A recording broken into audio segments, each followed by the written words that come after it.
How will the Triassic usher in a new era for many species? The Permian closed the chapter of the Paleozoic on dramatic notes. A mass extinction struck the Earth with devastating consequences. Fauna was undoubtedly the part of the living world that suffered most from this biological crisis.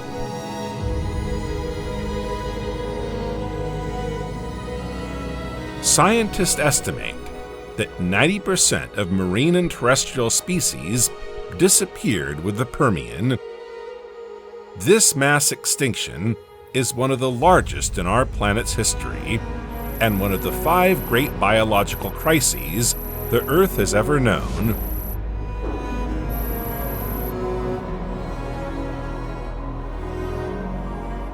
When we look at our planet during this period, we get the feeling that the Earth, so flourishing just a few thousand years earlier, suddenly seems bloodless and lifeless. But the story of life doesn't end there. Life will eventually resume its course, despite climatic difficulties and apparent biological distress. Dear traveler, welcome back. Today we're going back in time to explore the challenges of the Triassic period and dock at the edge of Pangaea and Tethys, 252 million years ago. We're going to the precise moment when everything ended, but also when everything finally began. This period defines the junction between the Permian and the Triassic, but also more broadly, between the Paleozoic and the Mesozoic. You'll see that as we go through the geological, climatic, and biological discoveries we'll be making, you'll gain a better understanding of the Triassic period as a whole. But before you set off on your next adventure, don't forget to like the video and subscribe to the channel so you don't miss a thing. Thank you, and have a great trip!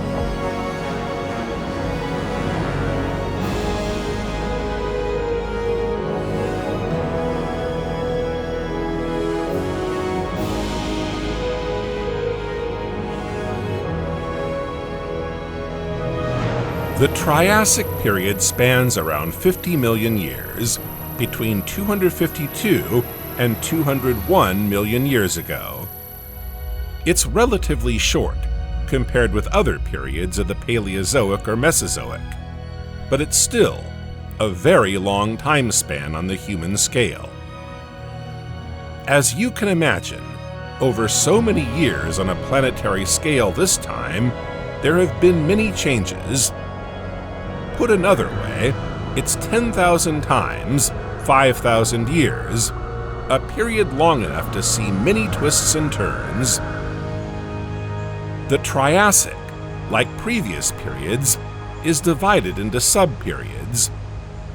This division is necessary to better understand the various changes that take place, and ultimately, the history of the period as a whole. There is the Lower Triassic, the Middle Triassic, and finally, the Upper Triassic.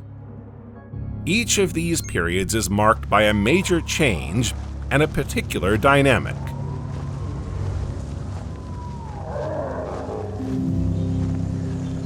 The Triassic is, so to speak, a play in 3 acts. From 252 to 245 million years ago, the first act of our play, the Lower Triassic, laid the foundations for a new world that took hold during the Mesozoic. It itself comprises 2 sub-periods, 2 important scenes, if we remain in the register of theater: the Indusian and the Olenician. Some species became extinct, others took their place, and all this took place in a very specific climate and world geography. During the Middle Triassic, the second act of our play, which runs from 245 million to 228 million years ago, we see the Triassic world expand diversify, and enrich itself with new species and ecological niches. It too is made up of two stages, two subperiods, called Anisian and Ladinian. Finally, the Upper Triassic, from 228 to 201 million years ago, is the last act of this play. It closes the chapter on the unprecedented upheavals that take place on the scene. Indeed, while a number of species seem to be stable and expanding throughout the Middle Triassic period, new events are about to shake up the existing scenario. This Upper Triassic period is divided into three scenes, three distinct subperiods: the Carnian, the Norian, and the Retian.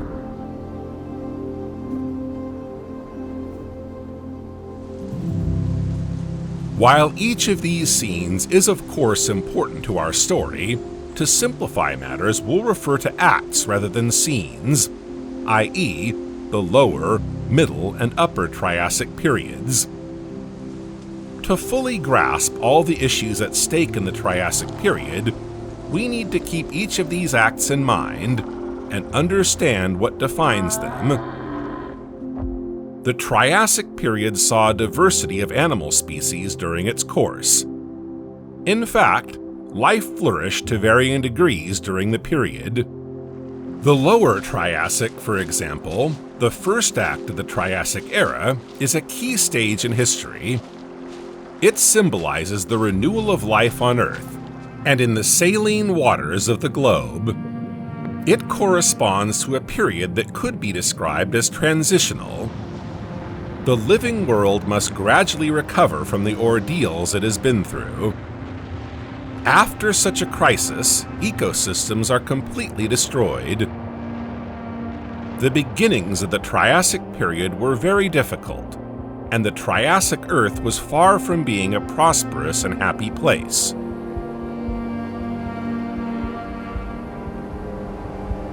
During the Paleozoic, as we've seen repeatedly on our travels, mass extinctions invariably closed the doors on previous worlds.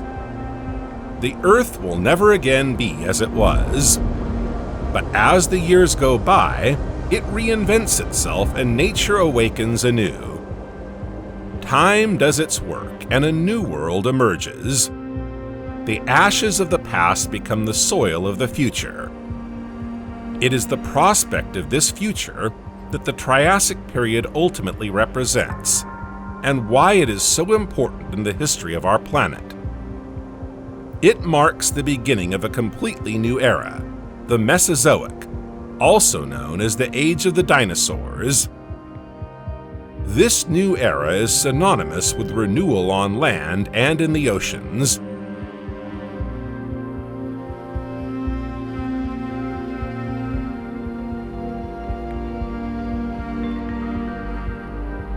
Many changes are bound to occur. Climate, fauna, flora, geography. Everything was turned upside down, but these changes were undoubtedly necessary for evolution to resume its course. The Triassic is a period when life renews itself, and many lineages will even reach us. Crocodiles, turtles, certain insects, and new corals and sea urchins are just a few examples. This heritage also includes the dinosaurs, of which birds are a part. These avian dinosaurs still roam our skies today, flying majestically overhead.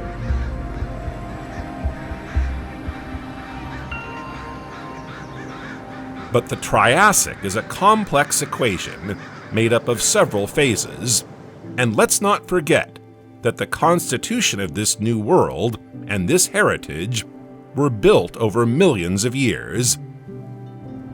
Let's go back to the Lower Triassic, around 250 million years ago, and try to understand together the main events that define this very special period.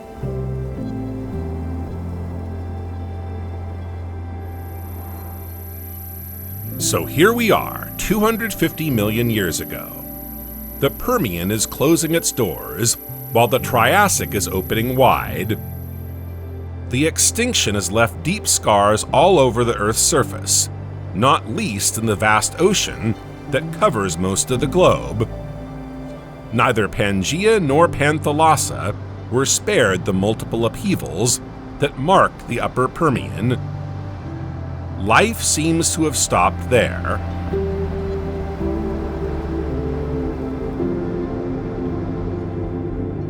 After a few million years, however, the vegetation cover helped animals to repopulate the land. First of all, the few survivors of the Great Extinction were given free rein to conquer large territories on this vast land, which seems virtually untouched by ecosystems. They settled in new ecological niches left vacant after the disappearance of previous living beings. This gives them the opportunity to diversify at will and rebuild the living world.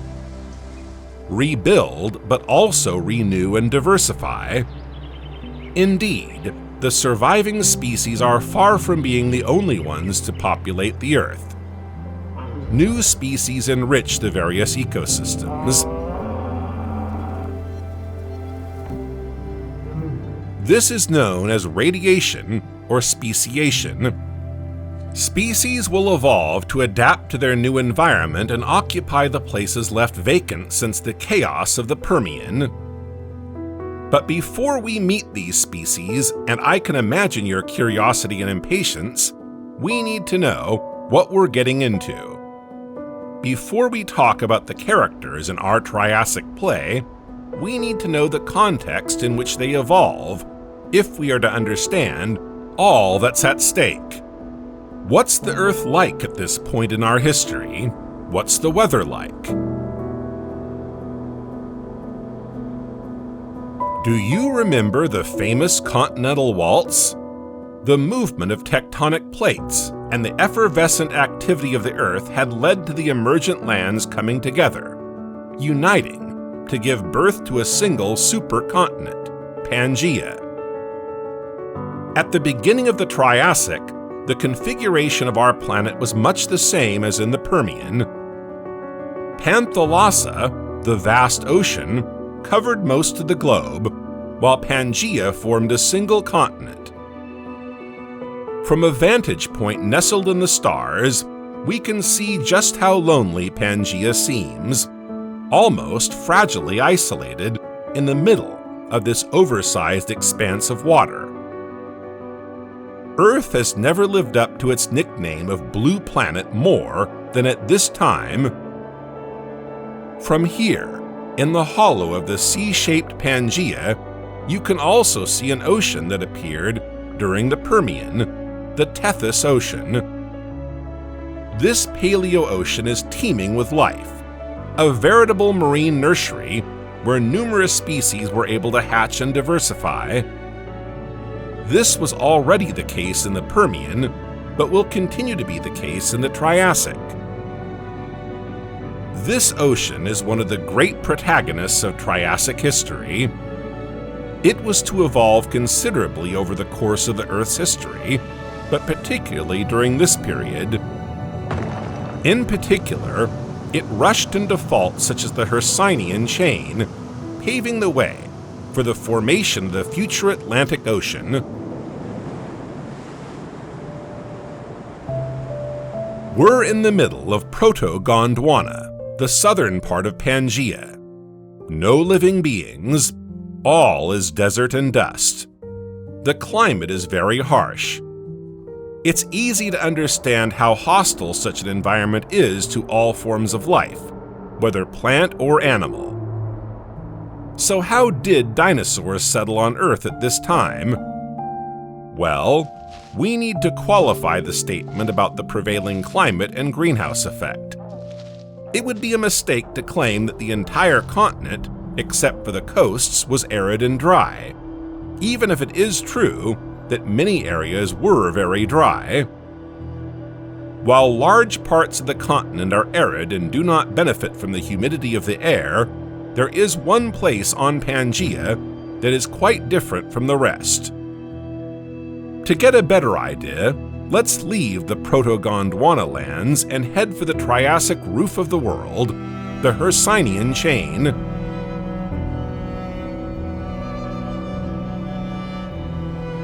This chain, like the Tethys Ocean we mentioned a moment ago, is an important protagonist in Triassic history. Its role is even crucial to the survival of flora and fauna. Without it, perhaps everything would have been different. The Hercynian chain, formed when Laurasia and Proto-Gondwana collided, sets the pace for climate and precipitation. This chain is so high that it's right up close to the clouds. It therefore has a major influence on the course of clouds, just like the Himalayas today. Blocked on one side, the clouds never flood the other side with their life-giving fertile water, leaving a barren, dry, and hostile landscape. Just what we saw in Proto-Gondwana. But let's climb those mountains and find ourselves on the other side, the Laurasia side.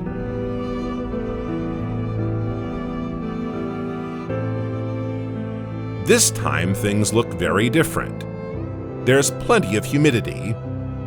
Despite a climate that's as hot as ever, there's plenty of water and much greater humidity in the air. This humidity favors the development of vegetation and allows different species to occupy varied ecological niches. On this side of the mountain, life is therefore entirely possible, and even flourishing once the biological shock of the late Permian has passed, many years later. In short, on one side we find a warm, humid climate, on the other a hot, terribly dry one. As a result, a large proportion of terrestrial animals settled on the land, benefiting from the humidity.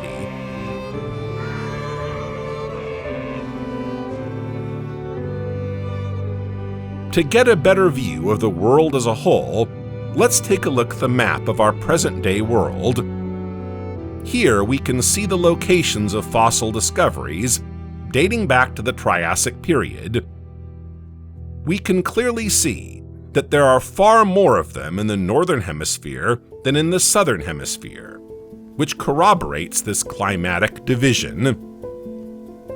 In fact, the northern hemisphere corresponds to Laurasia. On these lands, vegetation has had a much better chance of developing, and thus favoring the development of fauna. Conversely, on the Proto-Gondwana side, in this hostile landscape, life seems to have had a hard time finding its place. Vegetation is virtually non-existent, and without it, the chances of seeing an ecosystem flourish are diminishing. Speaking of vegetation, let's take this opportunity to enter the Triassic forest to see how it managed to emerge from the crisis.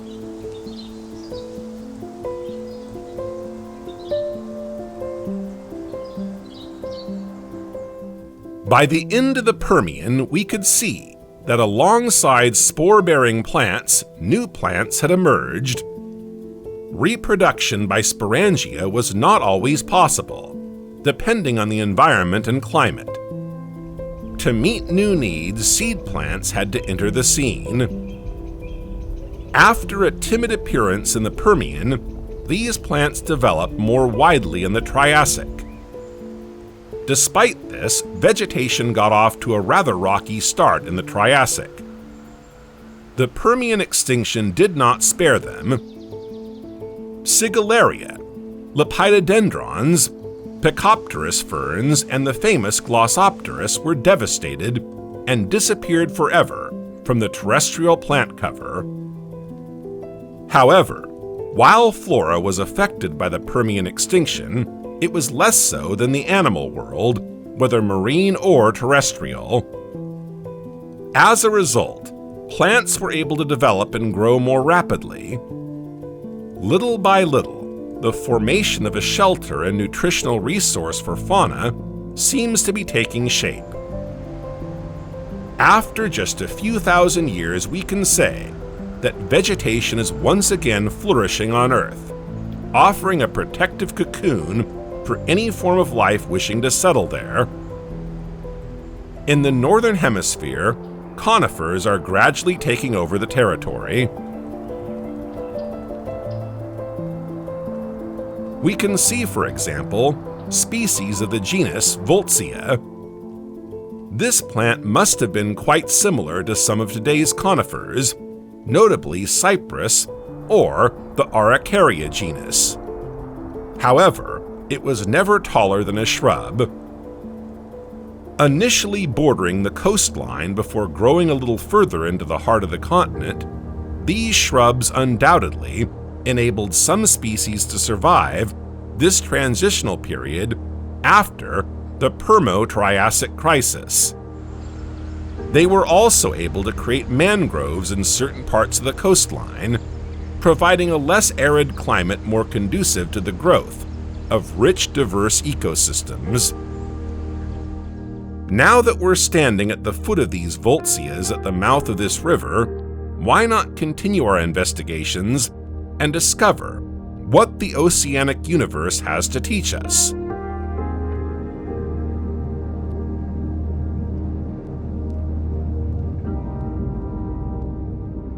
The marine world bore the brunt of the Great Extinction.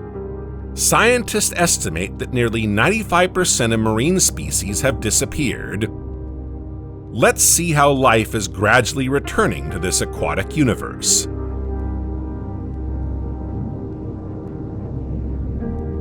So here we are in the middle of the Tethys. The water's great, isn't it? The temperature is ideal for taking a dip and immersing ourselves a little deeper. Things have changed in the ocean since the blessed days of the Permian. The landscape, first ravaged by extinction, has once again seen a flourishing and rich aquatic life. But not all species have made it this far. The Paleozoic was the golden age of trilobites. Proliferating in abundance in all the world's oceans, they gradually declined, disappearing completely at the end of the Permian. After the Permian-Triassic crisis, coral reefs also struggled to recover. Hexacoralliar corals, i.e. modern corals, took advantage of this vacancy to the benefit of tetracoralliar corals.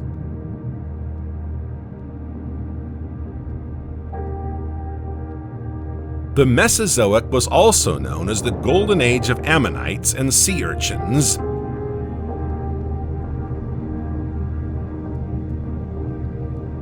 Ammonites are considered stratigraphic markers. This means that given their great diversification and proliferation through the ages, scientists are now able to determine the age of the rock in which a fossil of one of these ammonites is found. Nicknamed sea hedgehogs, sea urchins now populate shallow seas alongside starfish. In the rest of the water column, life is equally varied.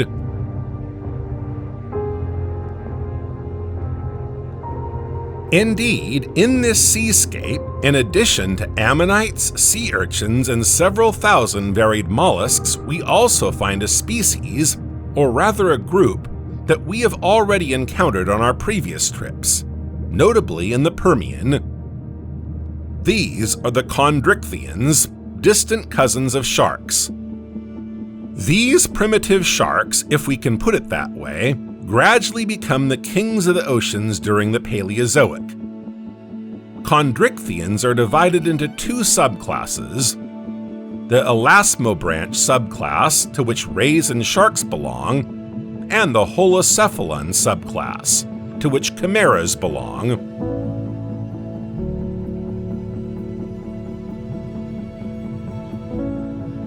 Holocephalons have their upper jaw completely attached to the neurocranium, whereas this is only partially the case with elasmobranchs.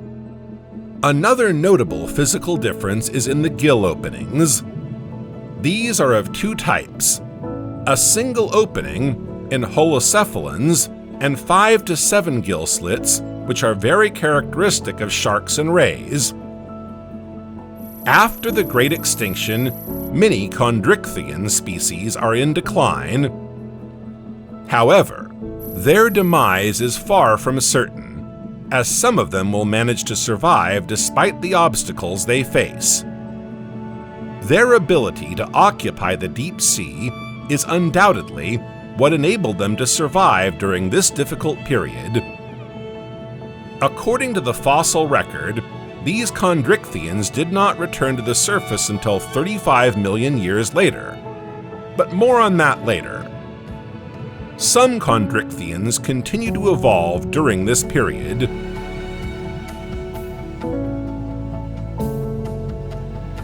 Xenocanths can be found in this aquatic world. A distant cousin of the shark, the xenocanth silhouette bears some resemblance to our modern-day sharks. It does, however, have more and differently shaped fins on its flank. It also has a long spine at the top of its head. As far as this spine is concerned, scientists can't say what its precise purpose is. However, one hypothesis is that it could be a predatory tool, rather like the venomous stingers of modern-day stingrays. Other chondrichthyan species have also found their way into the oceans. The most common of these in the Triassic period are the hybodonts, which we'll be looking at straight away.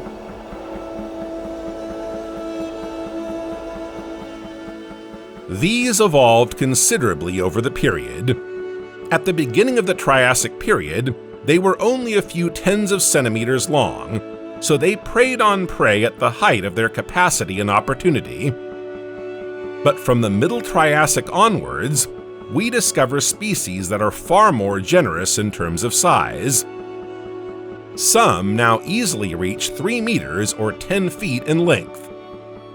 As you'd expect, their prey has changed too, and they've adapted to a completely different environment.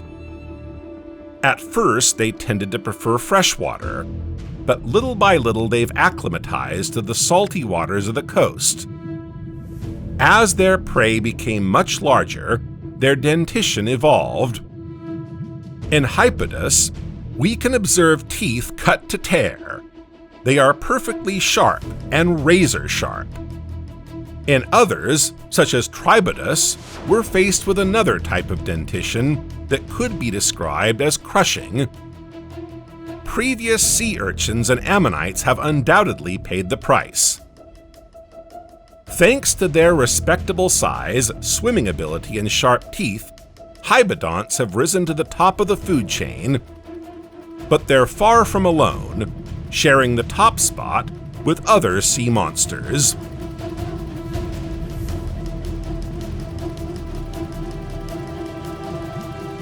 The warm, shallow waters of the Tethys offer an extraordinarily rich marine world. As we have already seen, some species have acclimatized quite well to their new world, but they are far from alone. Other species have even benefited from one of the greatest radiations, so to speak, of the entire Mesozoic. These are marine reptiles.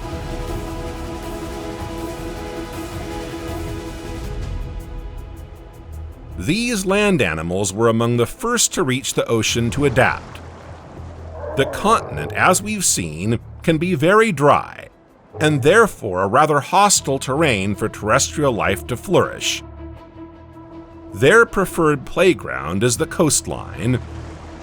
Indeed, they are most numerous in coastal areas.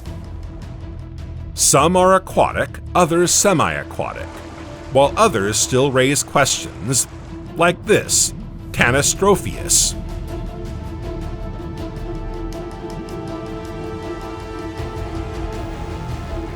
Its name means long vertebrae.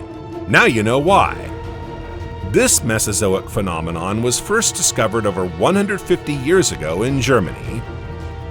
Imagine how big the surprise must have been when paleontologists unearthed a skeleton nearly 6 meters or 20 feet long with a neck that alone measures almost 3 times the size of its body. Conversely, it has a small head and a modest tail. This reptile has long been the subject of scientific debate. At first, it was thought to be semi-aquatic, then predominantly aquatic. It's its long, stiff, disproportionate neck that raises questions. Unlike similar species such as the plesiosaurs, its neck was so rigid that it could neither bend nor twist. Under these conditions, its movements and hunting strategies must have been difficult. Still, scientists have managed to unravel some of its mysteries. It feeds mainly on small fish, and its neck is its best fishing asset. It can attack by surprise and hunt in open water, although it is a poor swimmer, or from the bank by plunging its long neck to the bottom. Convenient for fishing, but that long neck was probably its undoing. According to recent studies, this long, stiff neck made Tanystropheus an easy prey for predators. It was decapitated in a single bite. At least that's what the fossilized remains have shown. There is a clear trace of dental perforation, and the neck is broken in a single backward fracture. Importantly, the results also show that the attack was carried out from above, i.e. in the water. He's not a good swimmer, he's not dexterous in the water, and he's far from fast. What's more, he can't control and direct his neck to protect himself. Attacking from above, knowing that a single bite is fatal, he has no way of escaping. Given the reptile's size, not just any predator could take on such a behemoth. 3 suspects are in the running. Most are piscivorous, but they're not averse to eliminating a potential competitor. Let's find out together.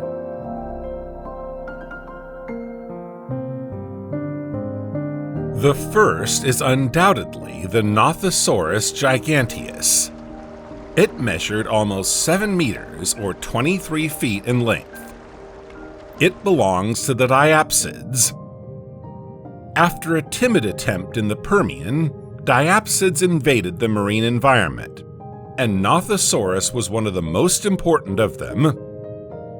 With their short, webbed feet, Nothosaurians lived like today's seals, returning to land to rest and lay eggs. Their elongated necks ended in flattened heads. The jaws bristling with long, sharp teeth leave no doubt as to the animal's diet. Contrary to popular belief, they are not exclusively aquatic. Indeed, to lay eggs, for example, it undoubtedly travels to the coast. The Nothosaurus family is probably the most speciated marine reptile of the Triassic period. During this period, almost a third of all species belong to this group.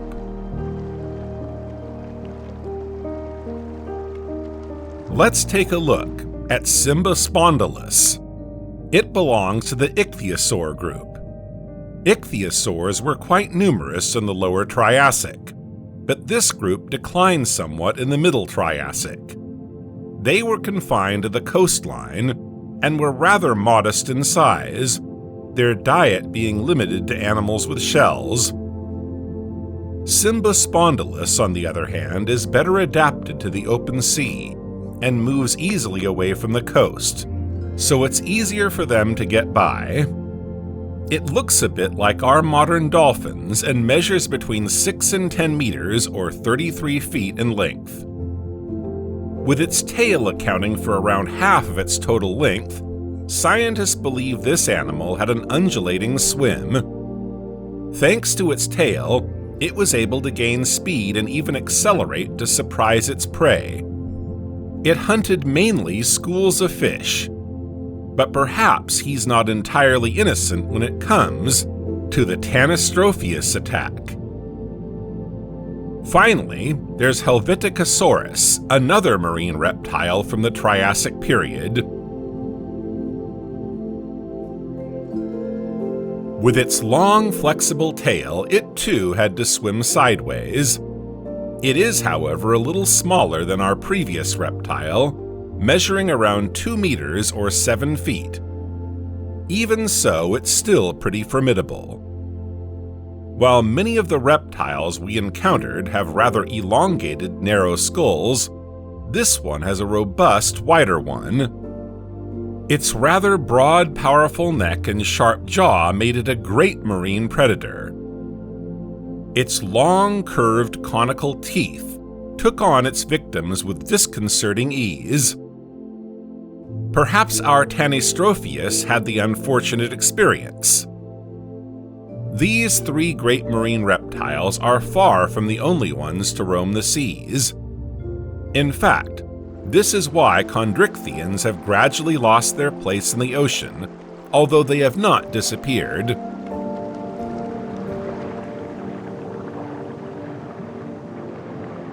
In another genre, I'd like to introduce you to Placodus, a sauropside that belongs to the Placodont family.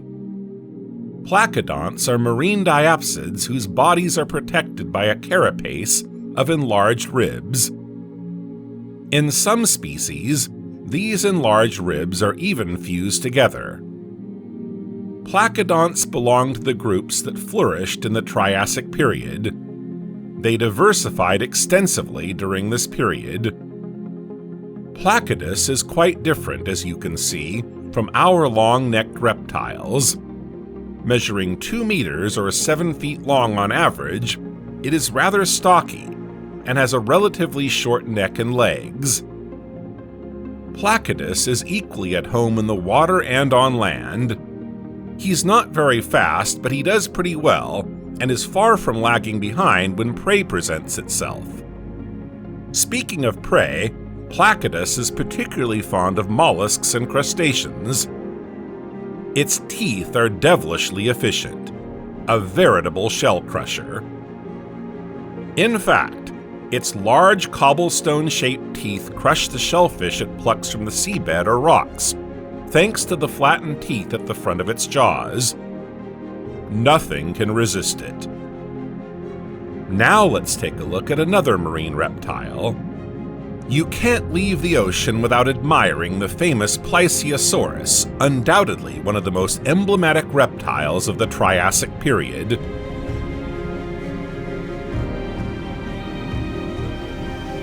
Recognizable by its barrel-shaped body, swimming legs, long neck, and small tail, the plesiosaur fascinates fans of prehistoric Mesozoic animals. This group of marine reptiles is very popular, and no doubt fueled the legend of the Loch Ness Monster. He is also known for his epic battles with ichthyosaurs, if the breathless literary works of the 19th century are to be believed. When he wasn't fighting to preserve his place and preserve his hunting territory, he was attacking schools of fish, his favorite delicacy. Its long, perfectly flexible neck enabled it to cross schools of fish.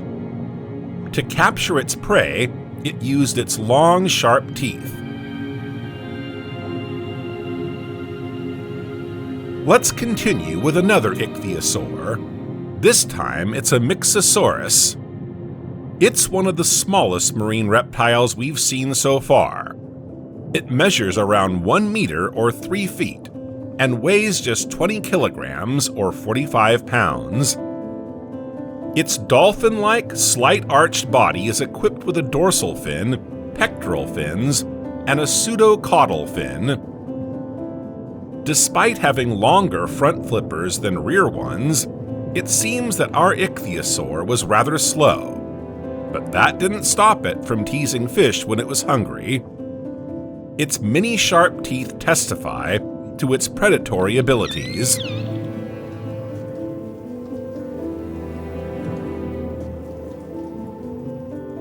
Mixosaurus has much in common with other ichthyosaurs.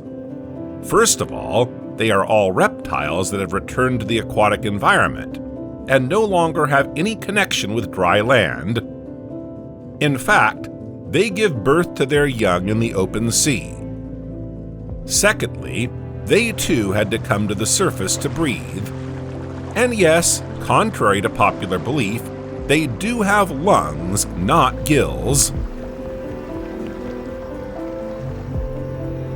So here's what we can say about marine reptiles. As we have seen here, a far from exhaustive list of the members of this group. As well as being very diverse, they are also very present, especially in the tethys, but also very numerous. Their sheer numbers and tremendous radiation no doubt have their origins in the rising waters of the Triassic period. As we saw earlier, the Hercynian chain occupies a strategic position on the continent of Pangaea. But there's a small detail that we haven't mentioned yet, but which is of major importance here. On the western flank, a rift was created between the mountain range and the tethys. Since then, the Earth's activity and the movement of tectonic plates have caused this fault to widen more and more. Water infiltrates and gradually covers part of the land along the fault. As the water advances, the fault will eventually fracture completely, splitting the continent in two, with the opening of the North Atlantic Ocean.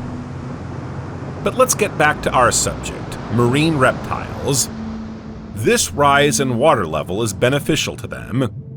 They are taking advantage of the windfall and expanding their territory. They fill in the gap and settle along the coastline. Food is plentiful, and there are no real predators competing with them. All the lights are on to occupy new ecological niches. They thrive, but they also evolve rapidly. This is why this extraordinary group of animals is said to be undergoing a major radiation phenomenon. If there are so many predators, it's because prey are also present. The fish we're about to see are undoubtedly part of the menu of one of these reptiles.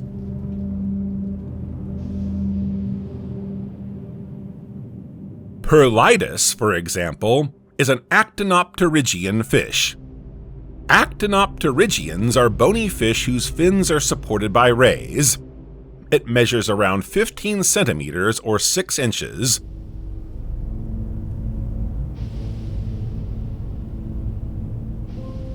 Alongside Perlitus, another actinopterygian fish can be found in the water column, Ababa satrania. The shape is a little different, and it is slightly longer, around 20 centimeters or 8 inches.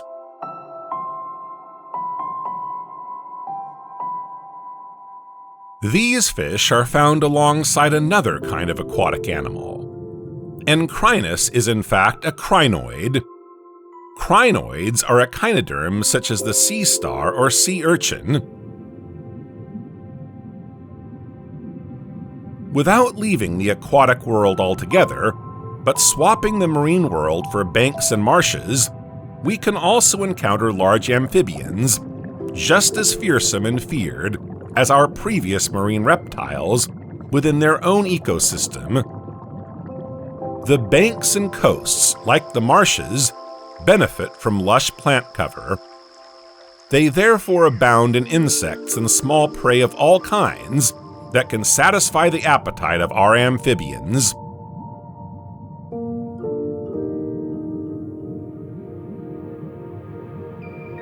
Meet Stenatosaurus, a labyrinthodont amphibian. Labyrinthodonts are large salamander-like amphibians. Some of them were giant salamanders, though, as Stenatosaurus could well have measured between 2.5 and 3.5 meters, or up to 12 feet. Their name, labyrinthodont, comes from the shape of their tooth enamel. The contact surfaces of the teeth form a kind of labyrinth. Today, an animal of this size would be very impressive and particularly frightening, despite its gentle salamander-like appearance. In the Triassic period, it appreciated marshy environments and undoubtedly hunted small fish. Despite its incredible adaptability, it will have a hard time competing with the arrival of crocodiles in the near future. What do you say we leave the wetlands behind and head a little further inland to discover the wildlife that inhabits the continent?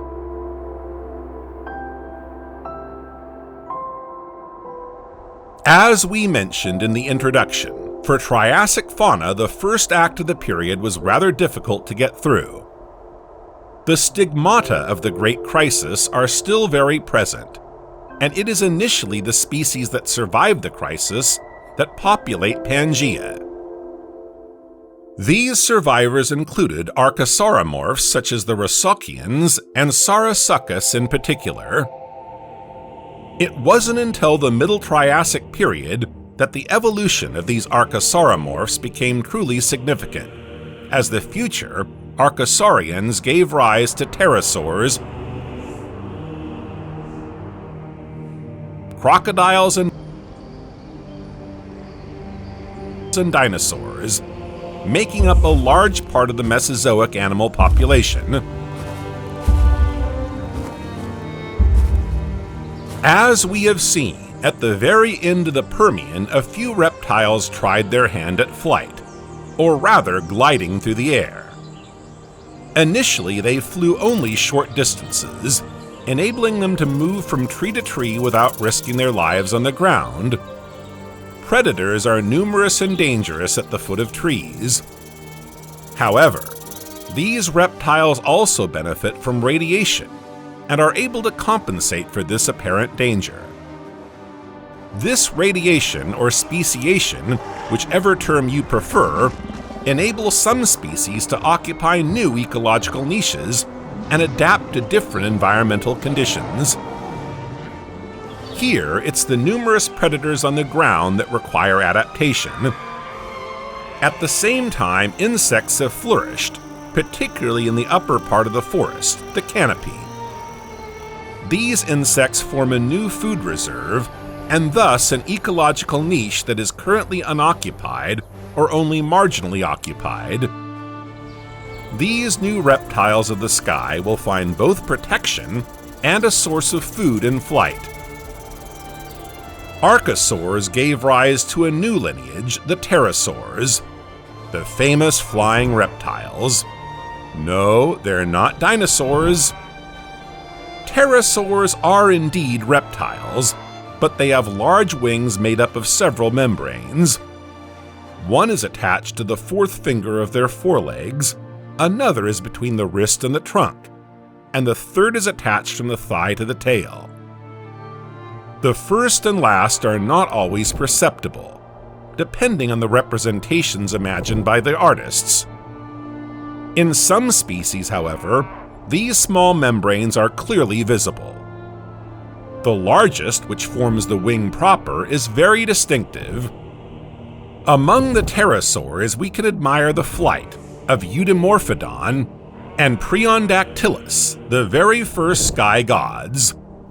In fact, here we're no longer dealing with a gliding mode of travel, but rather with the beating of wings. That's why we're talking about flying reptiles, not gliders. In the Triassic, there were three main families of pterosaurs: Campylognathodidae, Anurognathidae, and Dimorphodontidae.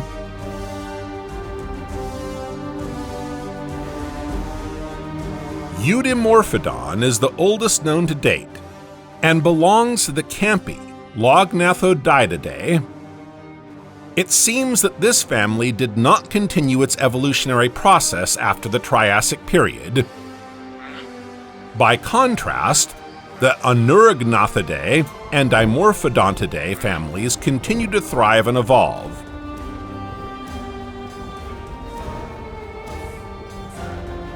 The most primitive species would be Preondactylus.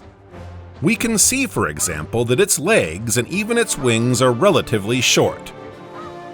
Others, such as Rhamphorhynchus, appear to be more advanced. At least their speciation seems more obvious. The teeth of these pterosaurs are more differentiated. Rhamphorhynchus means jaw beak. It's easy to see why given the length of their teeth. In addition to their size, they are also sharp and curved forward, a very useful set of teeth when it comes to harpooning its prey in flight.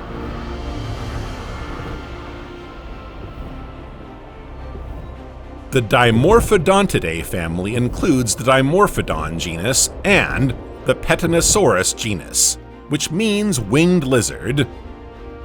According to scientists, the only known species of the genus, Petanosaurus zambelli, is a fish eater. It is one of the smallest known pterosaurs. Despite its 60 centimeter or 24-inch wingspan, it weighs no more than a blackbird.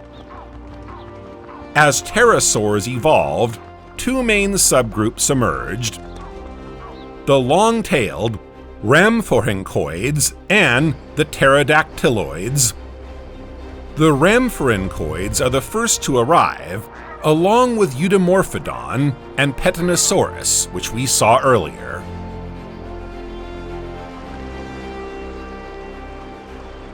Among the oldest known pterosaurs is Ostreodactylus. It belongs to the Campi-Lognathidae family. Ostreodactylus has an estimated wingspan of around 1.2 meters or 4 feet. That may sound impressive, but compared with future pterosaurs such as Quetzalcoatlus, an animal weighing almost 250 kilograms or 550 pounds, and with an 11-meter or 36-foot wingspan, it looks pretty small.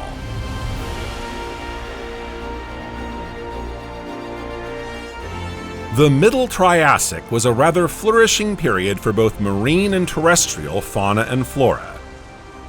However, the transition from the Middle Triassic to the Upper Triassic was not a smooth one. A mini-crisis, so to speak, gradually set in. Many species declined, while others took advantage of the gap to move into these new ecological niches. We saw the rise in water levels a few minutes ago during the Middle Triassic. This time, the level is gradually dropping, bringing with it its share of consequences, dramatic for some and beneficial for others. Scientists are not yet in a position to assert anything, as they unfortunately lack sufficient data on the subject.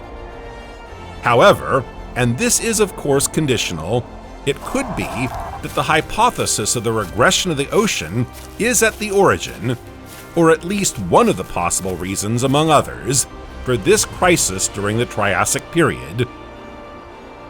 If this were true, it could be that the shrinking of the epicontinental zone, by which we mean a sea bordering the continental shelf, would have upset the established order of coastal-dependent animals.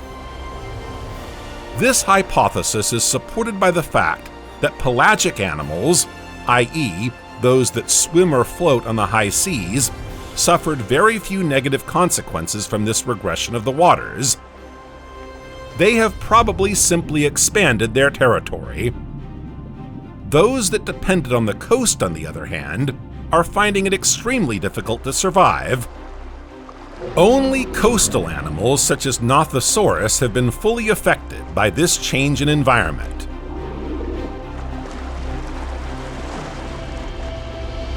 In marine reptiles, the established order was totally reshaped.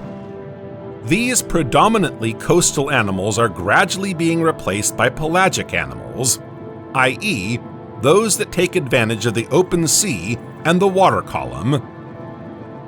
Coastal marine reptiles are not the only ones to suffer the consequences of this micro-crisis. Chondrichthyans were also severely affected by the intermediate crisis that weakened the transition from the Middle Triassic to the Upper Triassic. Many of them are benthic animals. As the waters receded, the lack of oxygen made it difficult for these species to acclimatize to deeper or more remote areas.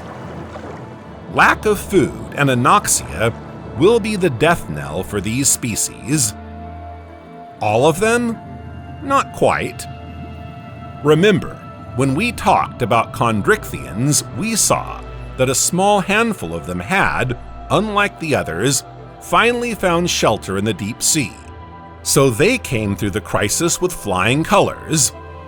However, before they could go a little further to the surface, as their ancestors did at the time, it would take a long, slow evolution of almost 35 million years.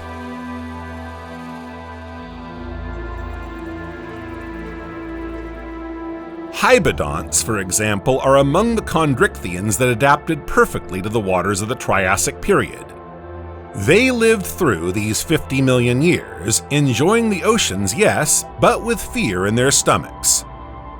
They lived in the same geographical zone as the imposing marine reptile, Liapleurodon, for example, which could measure up to 7 meters or 23 feet.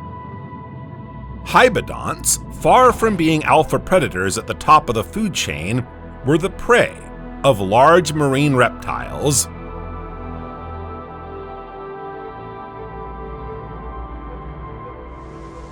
The late Triassic also saw the appearance of so-called modern sharks.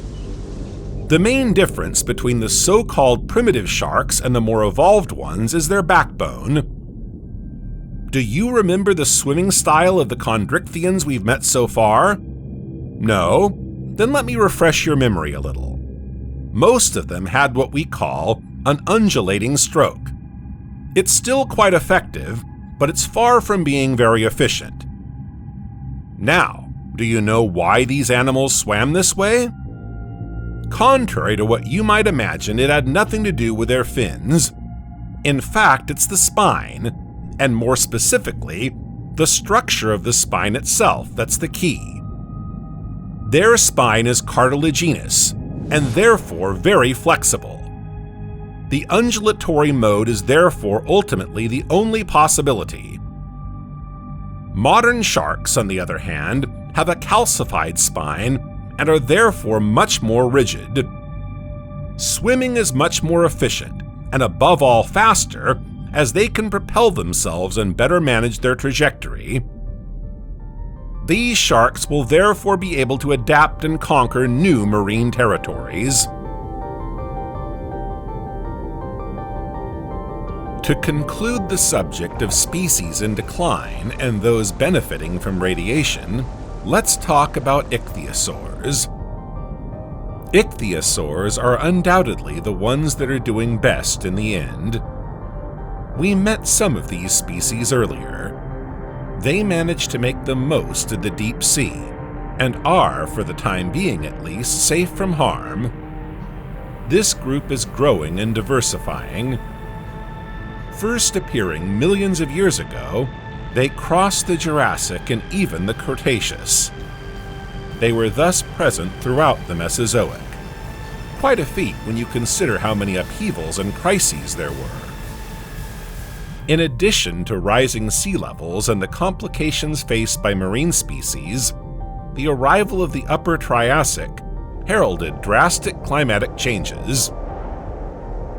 If a fragile equilibrium seemed to have been achieved during the Middle Triassic, it is now beginning to fracture. In the Late Triassic, Pangaea fragmented a little further, and intense volcanic activity in areas such as Morocco and New England signaled the beginning of the opening of the North Atlantic. The average global temperature is 18 degrees Celsius, or 64.4 degrees Fahrenheit.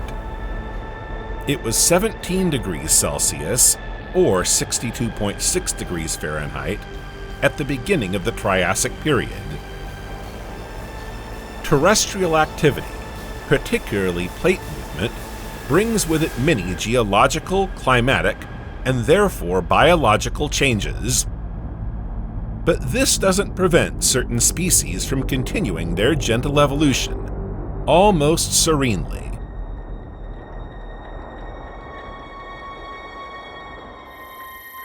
The Mesozoic is a fascinating period. From an early age, children are fascinated by the animals of this period. Dinosaurs are as captivating as they are frightening. Animals 1,000 miles from those we know today, inconceivable in our own time, of such extraordinary sizes and morphologies that they seem to have sprung straight from our imagination. And yet, they're very real, and even walked the Earth before us humans. It's these emblematic animals of the Mesozoic era that have made it so popular with the general public.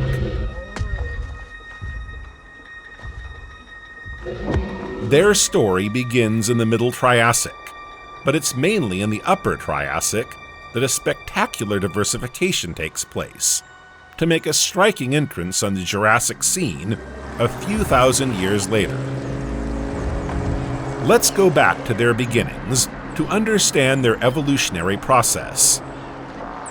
In the animal world of the late Paleozoic and early Mesozoic, amphibians and mammalian reptiles gradually gave way to diapsid reptiles. Among the latter, as we have seen, archosaurs underwent significant adaptive radiation. They gave rise to groups that disappeared at the end of the Triassic, such as the phytosaurs, attosaurs, and the Rossochians, as well as the crocodiles and the pterosaurs that we recently left behind. But the ones we remember most are undoubtedly the dinosaurs. Their history begins with the dinosauromorphs.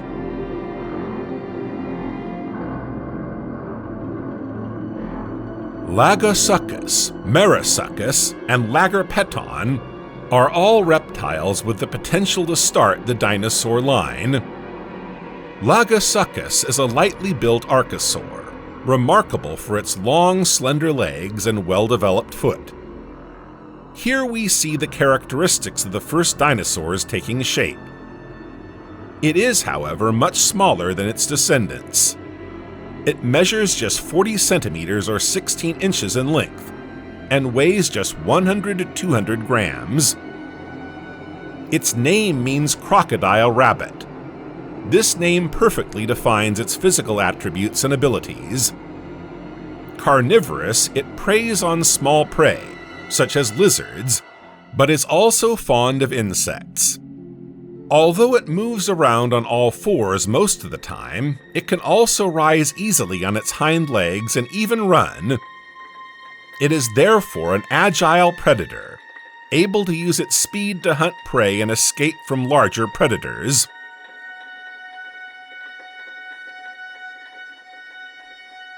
Let's take a look at Merosuchus.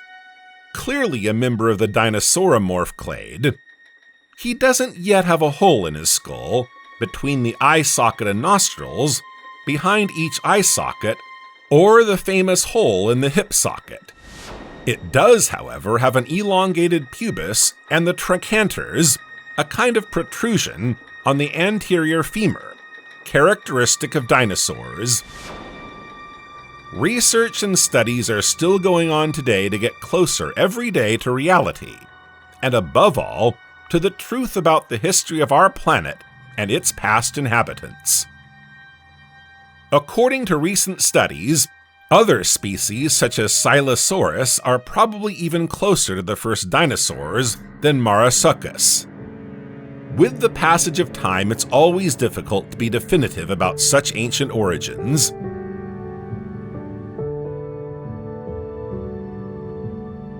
Speaking of Silosaurus, a rather astonishing anecdote was revealed in a 2018 article in the journal Historical Biology. It seems that paleontologists were able to demonstrate through the study of its skeleton that juveniles begged for food in the manner of fledglings with their heads raised and mouths wide open. This is a nod to our modern birds, which we might describe as avian dinosaurs. Now let's take a look at the final member of our dinosauromorph trio, Lagerpeton.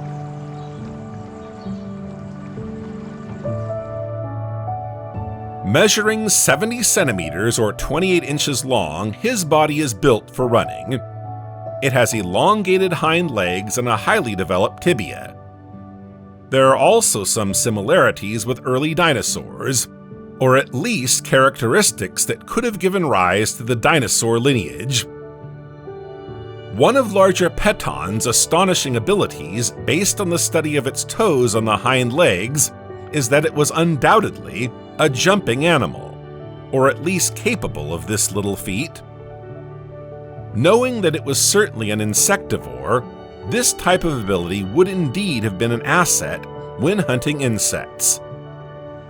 So that's what we can say about the first dinosauromorphs.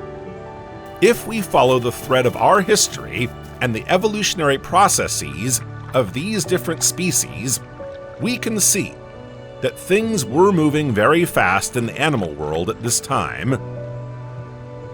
While the first dinosauromorphs were developing, pterosaurs occupied the skies and marine reptiles invaded the oceans.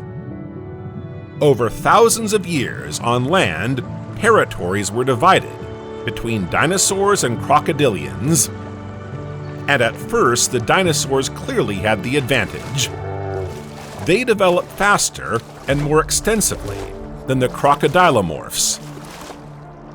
Dinosaurs were able to radiate so rapidly because they easily counter crocodiles and seem better adapted to their environment. First of all, they are bipedal predators with vertical limbs. Unlike crocodiles, which are quadrupeds with lateral limbs, they are much livelier, and above all more mobile, when hunting prey or even fleeing a larger predator. Secondly, contrary to popular belief, dinosaurs appear to be warm-blooded. This metabolism allowed for a more active lifestyle. The rest of history, however, ultimately favored crocodilians, which are still with us today, while non-avian dinosaurs died out at the end of the Cretaceous. We'll come back to the subject of crocodiles a little later in our video, but for now let's return to the subject that interests us here, the Triassic and the birth of the dinosaurs.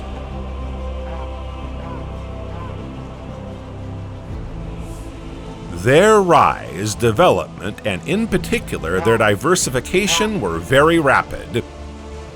As early as the Triassic period, just a few million years after their appearance, we can already see the appearance of the two great lineages that will define the classification of this great family of dinosaurs.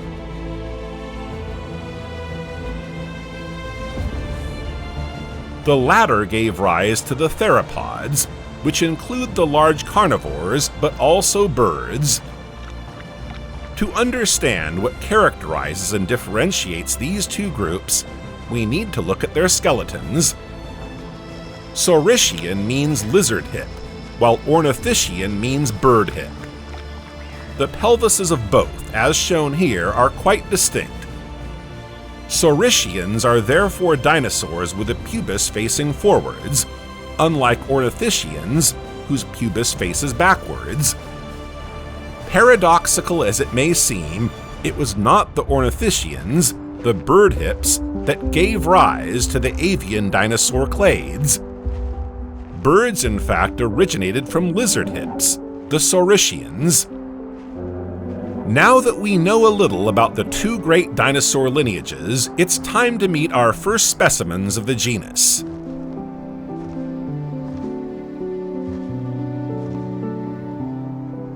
This small Upper Triassic tetrapod dinosaur is 222 million years old. It's true that when you think of the extraordinary sizes that later Mesozoic species would sport, it's hard to imagine that this little being of just 1 meter, or 3 feet long, 30 centimeters, or 12 inches high, and between 1 and 5 kilograms, was part of this extraordinary family. And yet, it's one of the very few dinosaurs the Earth has ever known. Bipedal, it has long hind legs but short arms. It has large clawed hands, a long slender snout, and a tail. Don't be fooled by its name, which means elegant jaw. It has many small teeth, and judging by its teeth, is a carnivore. It feeds on insects, lizards, and other small prey. It can also be a scavenger. This little dinosaur prefers marshy areas. It has established its territory in this vast area where food is abundant, and thanks to its mobility, it can easily conquer an ecological niche that can still be exploited by new predators.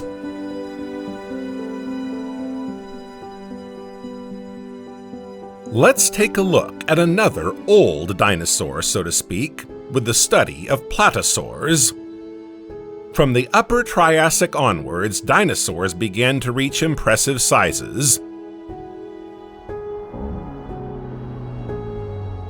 With the genus Plateosaurus, we're a long way from being able to maintain the appellation small dinosaur in our description. Estimates put its average length at 8 meters or 26 feet. It weighs around 4 tons. With its thick, robust bones, this is a rather massive dinosaur. Skeletal studies show that this type of dinosaur could move around on all fours, but could also stand up on its hind legs if necessary. They are robust but also very powerful. Why were they so powerful? No doubt to feed on the leaves and the trees. Yes, our gentle mastodon is not a carnivore, but a herbivore. Its serrated teeth enable it to crush the leaves it eats. To help with his digestive process, he also swallows stones, gastroliths, to better crush the food in his stomach.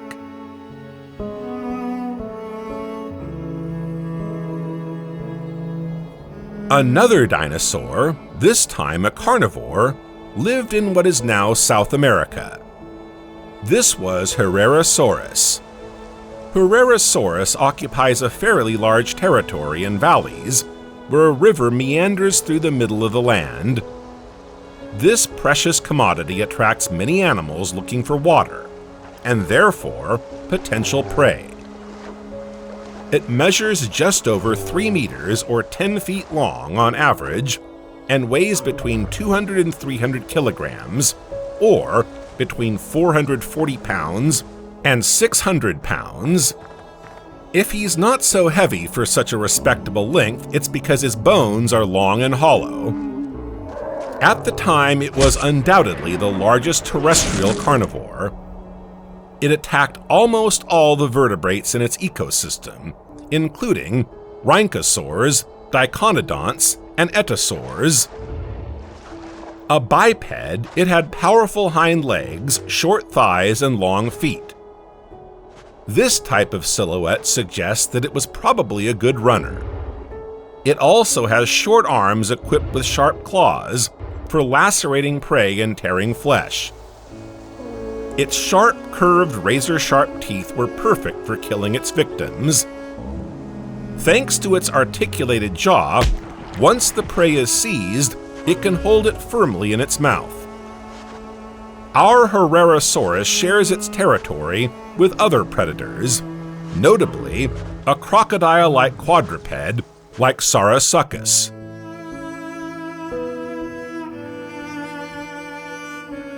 Its legs are not on its sides but under its belly. This makes for more skillful movement. It averages 7 meters or 23 feet in length and is a feared carnivore in the valley. Its teeth are large, curved, and serrated, making for a good grip and deadly damage. Let's take advantage of the discovery of this Saurasuchus to talk about the crocodilomorphs, which we have so far neglected in favor of dinosaurs. Crocodilomorphs appeared around the same time as dinosaurs. While the latter underwent a meteoric rise in radiation, the crocodilomorphs are still very important. Crocodilomorphs diversified extensively, starting in the Triassic period. However, not all crocodilomorphs took the form we recognize today. The first crocodilomorphs, undoubtedly the Sphenosuchians, look more like ferocious greyhounds than crocodilians in the strict sense.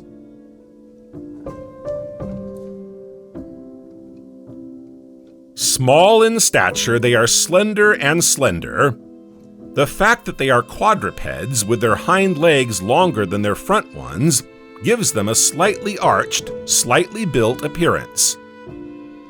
In addition to their modest size, the first crocodilomorphs were also rather active, compared with the way today's crocodiles look. While some species will find it difficult to adapt to the various changes that will take place on Earth over the coming thousands of years, other, slow-growing crocodilomorphs will make it through the ages. Even today, this characteristic still defines crocodiles, which take several years to reach their final size. Let's close this crocodilian parenthesis and return to our famous dinosaurs. Among the oldest of them, we can also mention the Euraptor,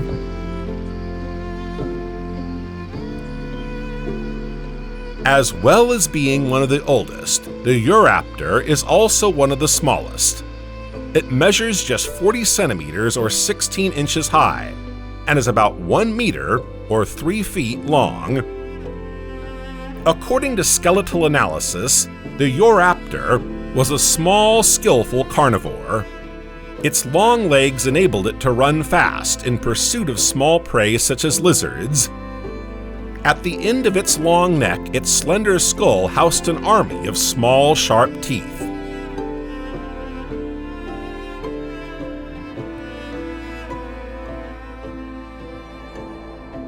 Another popular Triassic dinosaur was Colophysis.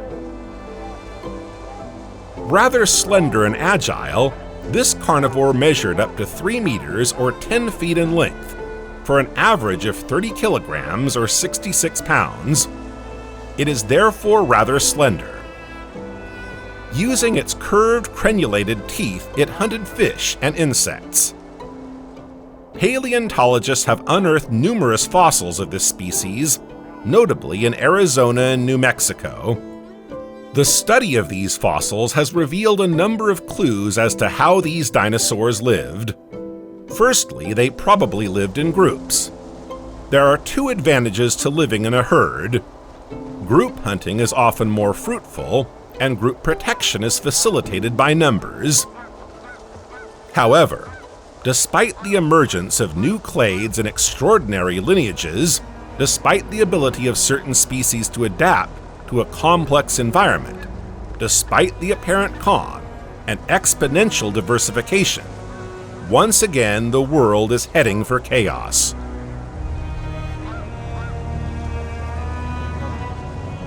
The Triassic remains the only period in geological history framed by 2 major crises.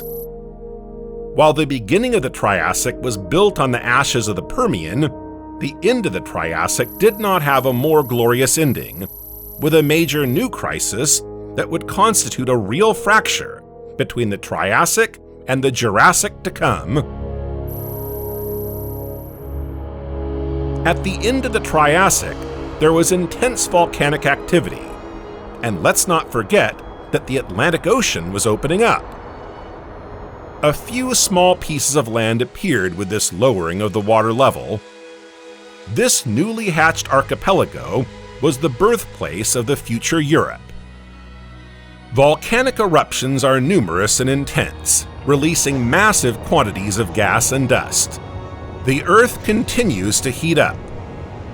Another fracture, other than that of the Hercynian chain into which the Tethys rushes, takes shape at the ridge that links western Gondwana to eastern Gondwana.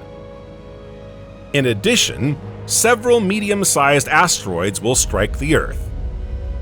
Impact craters, such as the Manicouagan crater in Labrador, with a diameter of 100 kilometers or 62 miles, bear witness to this.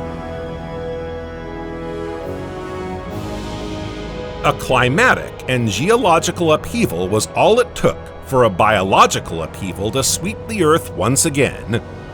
The pre-established order is shattered. Nature will once again need perseverance, tactics, and courage to rise from the ashes. But that's for another story.